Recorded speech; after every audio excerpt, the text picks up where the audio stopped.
हाँ जी, एक बार ओम का उच्चारण करेंगे। गहरा लंबा सांस फूलेंगे। ओम।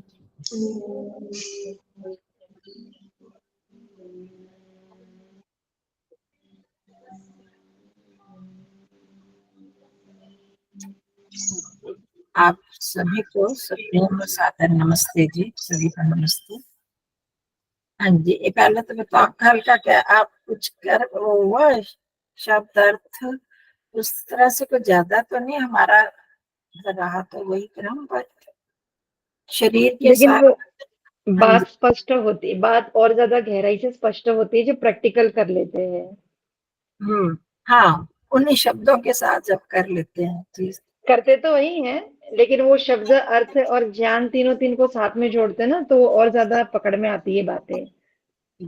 हाँ ठीक है, चलो। तो हम वो मैंने एक चीज स्पष्ट ये करनी थी कि हमने कहा कि शरीर जैसे अणु परमाणुओं से बना है और वो बिखरता गया बिखरता गया।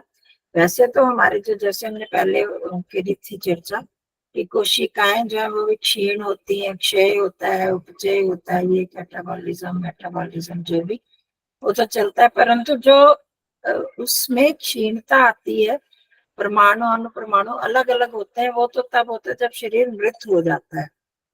उस तरह से पूरी तरह से विघटित तब होता है, क्योंकि जब, परंतु आत्मा पहले निकल जाती है उसमें, चाहे किसी भी कारण से। शरीर दो कारण होते हैं ना, पहले जैसे मैंने कल भी बताया था, कारण मृत्यु का कारण होता है, तब भी पहले वो शरीर इस अयोग्य हो जाता है कि आत्मा पहले निकलती है, तब शरीर मरता है, तो उस समय होगी। परंतु हमने, क्योंकि ये प्रक्रिया करनी थी ध्यान की, और आत्मा को तो रखना ही था कि मैं आत्मा उसको देख रही हूँ, नहीं तो पहले हम मृत्यु का जब हम देखते करते हैं, 2-3 बार किया हमने उसका प्रयोग, तो उसमें तो यही किया था, शरीर जल गया और आत्मा अलग निकली हुई है, उसमें किया था। पर कल थोड़ा इस तरह से किया, थोड़ा सा मेरे को सिद्धांत विरुद्ध पहले लगा था कि हमने पहले कह दिया कि ये शरीर घटित हो गया, और एक एक अंश में तो है ठीक कि जब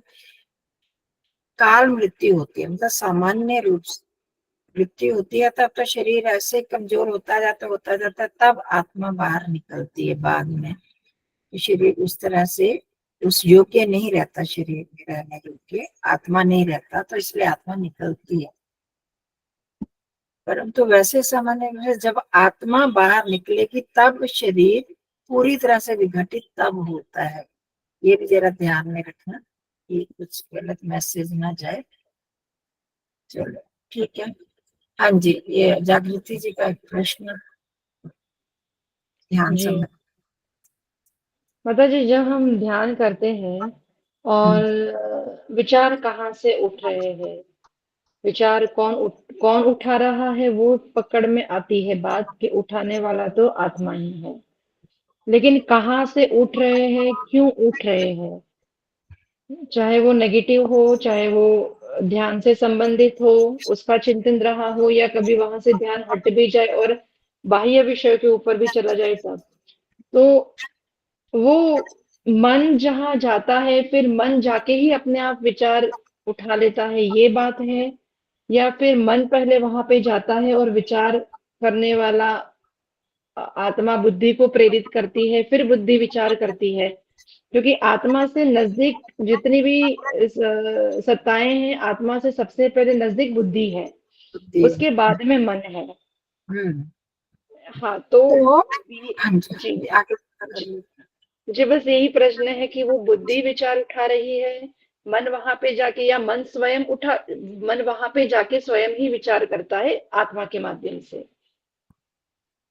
2-3 चीजें हैं। एक तो जो मन है वो आपने कहा कि प्रेरणा करता है या अनुभव करता है, वो तो आत्मा करता है। जो प्रेरणा वो आत्मा करता है। मतलब कि प्रेरणा क्या होती है, इच्छा का ही एक स्वरूप है ना, जो हम इच्छा करते हैं वही एक प्रेरणा का रूप लेता है। तो आत्मा में जो ज्ञान होता है, बुद्धि, मतलब जितना भी बुद्धि में हमारे ज्ञान है या आत्मा में, वो बुद्धि के कारण ही ज्ञान रहता है, वो आत्मा उसको देखती है उस ज्ञान के आधार पर।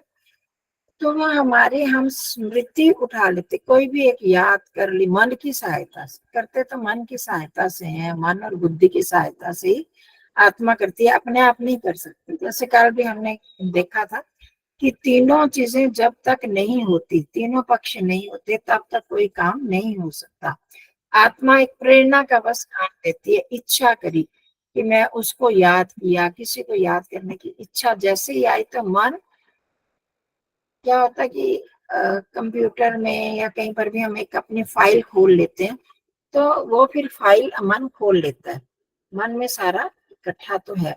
वो शुरुआत हमने स्मृति उठाई या इच्छा की, इच्छा भी क्यों स्मृति क्यों होती है, इच्छा जब करते हैं, किसी को याद किया, वो मेरे को अच्छा लग रहा है, हल्का सा ही, मतलब उसमें कोई आत्मा का ज्यादा रोल नहीं होता, थोड़ा सा ही।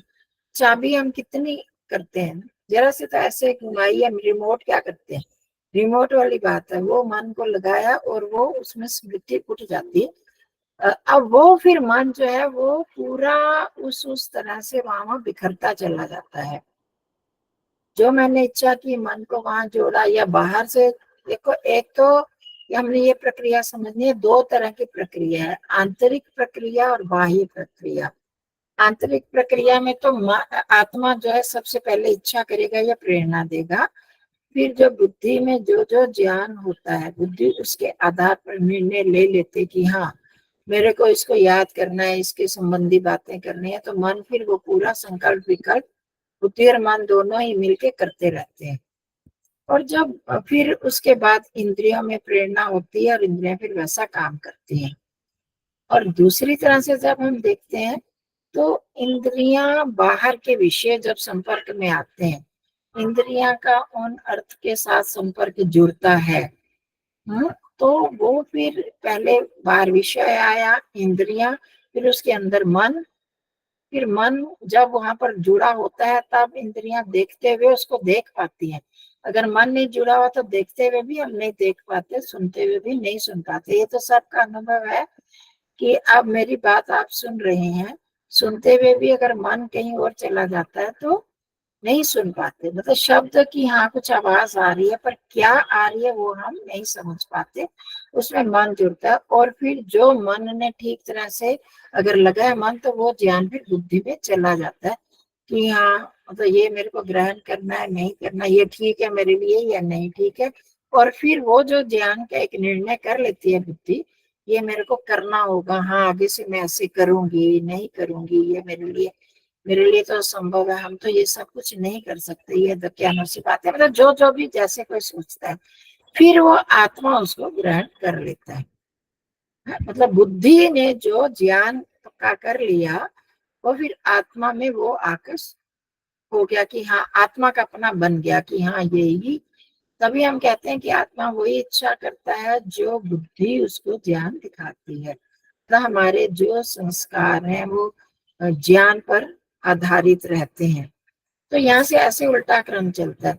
वहां से भी बाहर से जब हम आते हैं, क्योंकि बहुत बार हम कहेंगे कि हमने तो नहीं देखा, हमने तो नहीं उठाई, ये तो बाहर से कोई आवाज आई थी। जैसे उदाहरण दिए थे कि बारात, हम बात कर रहे हैं, हम क्लास कर रहे हैं और बाहर से बड़ी जोर की कोई बारात के पटाखे वगैरह फोड़ते हैं, तो वो आवाज आती है हमको, या सोए होते हैं जैसे बाहर से आवाज आ जाती है, या मच्छर या चींटी काट गई, कोई कीड़ा काट गया, तो अब हमारा उस विषय के साथ संपर्क हुआ, मन को ज्ञात हुआ ये क्या है, ये तो दर्द हो रही है, मन जुड़ा और बुद्धि में हाँ ये कीड़ा होगा, ये होगा, आत्मा तक वो जान गया। तब ऐसे क्रिया चलती है उल्टी। तब मन पहले नहीं उठाता या आत्मा नहीं उठाती, तब विषयों के आधार पर हमारा संपर्क होता, तब फिर आत्मा तक ज्ञान जाता है, फिर आत्मा क्रिया, फिर उसके बाद उल्टिया क्रिया फिर होती है। फिर आत्मा को पता चल गया, मतलब ये बोध हो गया कि ये काटा है कीड़े ने, तो इसका ये इलाज होना चाहिए। बुद्धि को पता है ये हानिकारक है या कोई बात नहीं, ये सामान्य चीज है, कुछ नहीं होता, ये तो रोज होता है, तो फिर हम उसमें परवाह नहीं करते। मच्छर मुच्छर है तो उसके लिए थोड़ा सा इंतजाम कर लेते हैं। अगर कोई ऐसी जगह पर है जहाँ किसी भयंकर कीड़े ने, सांप सूंप बिच्छू ने, किसी ने काट लिया, तो अब बुद्धि से आत्मा को पता चल गया कि ये भी हमारे लिए भयावह चीज है, और फिर मन तब बुद्धि बताती है, और फिर मन वैसे ही इंद्रियों को प्रेरणा करता है कि अब ये इलाज हमको करना चाहिए, तब ऐसे चलता है। तो मतलब ये दो तरह से क्रम चलेगा। तो परंतु जो हम विचार उठाते हैं वो हमारी स्मृति से, वो पहले हमारे मन मैं ही आत्मा ही उस स्मृति को उठाती हूँ मन की सहायता से या बुद्धि के ज्ञान के आधार पर। तब फिर हम मन को उसके साथ जोड़ लेते हैं, स्मृति के साथ, और उससे साथ संकल्प विकल्प हमारे जुड़ते जाते हैं। फिर हम इंद्रियों को या तो बाहर की तरफ लगाएंगे या उस क्रिया की तरफ, सिर्फ ध्यान की तरफ के समय की बात नहीं करी, हर समय फिर हम मतलब चाहे बाहर इंद्रियों से उस समय काम तो नहीं कर रहे होते, पर मानसिक रूप से तो इंद्रियों से कार्य करवा ही रहे होते हैं। तो बिल्कुल क्या कि 1 सेकंड का भी कुछ 100वां भाग या कुछ 10वां भाग होगा कि हम वो इच्छा करते हैं, किसी को भी याद किया, और फिर हमारी ये सारी प्रक्रिया चल जाती है। तभी कहते हैं कि सावधान रहते हुए जैसे ही हमें कोई भी इच्छा स्मृति उठी तो मन को बुद्धि को साथ में नहीं लगाना है, तो तब वहीं पर वो विचार समाप्त हो जाएगा। हम बुद्धि से निर्णय करते हुए कि नहीं, ये इस समय मेरा ध्यान का समय है, मेरे को ये स्मृति से मेरा कोई मतलब नहीं है, बाहर के कामों से कोई मतलब नहीं। वो तब हो पाएगा जब हम बिल्कुल सावधान रहेंगे। जरा भी इधर उधर हो गए तो वहीं पर ही वो बस मन अपना काम बुद्धि अपने वो माया दिखाना शुरू कर देते हैं। इसी को तो माया कहते हैं। कि वो करके फिर उसके साथ साथ हम कहाँ कहाँ चले जाते हैं। जब पुरानी घटनाओं में कितने हमारे विचार चलते हैं, अगर हम कहीं पर अगर सावधान नहीं होते तो पता सालों पुरानी चीजों के साथ जुड़ जाते हैं, और लड़ाइयाँ झगड़े भी हो जाते हैं या बहुत मिलन भी हो जाता है बाहर के लोगों के साथ। तो इस तरह से मानसिक स्तर पर बहुत कुछ करते हैं, पर उसके लिए बस वही सावधान की इच्छा जो आत्मा करती है, वो जरा सा वो बुद्धि को बस इतनी सी प्रेरणा दे देती है, मन उसके साथ जुड़ गया और फिर सारा कांड हो जाता है। सब घटनाएं दुर्घटनाएं घट जाती हैं। वो क्या कहते हैं, सावधानी हटी और दुर्घटना घटी। तो हम थोड़ा सा भी सावधान, मतलब मन को साथ में जोड़ना पड़ेगा कि मैं कर क्या रहा हूँ, तो कहाँ से इच्छा उठी और मैं कहाँ से जुड़ा हूँ, किसके पास। मन का बहुत बड़ा रोल है इसमें। आत्मा का तो है ही, मन का उससे भी ज्यादा है। तो आत्मा ही करवाती है मन से, परंतु मन को सावधान मतलब हमने रखना है, स्वयं सावधान होते हुए कि मन कहाँ जा रहा है, क्या कर रहा है।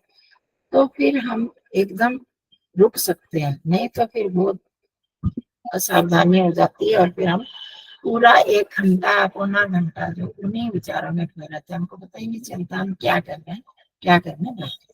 ठीक है, ये स्पष्ट। तो हम आज का करते हैं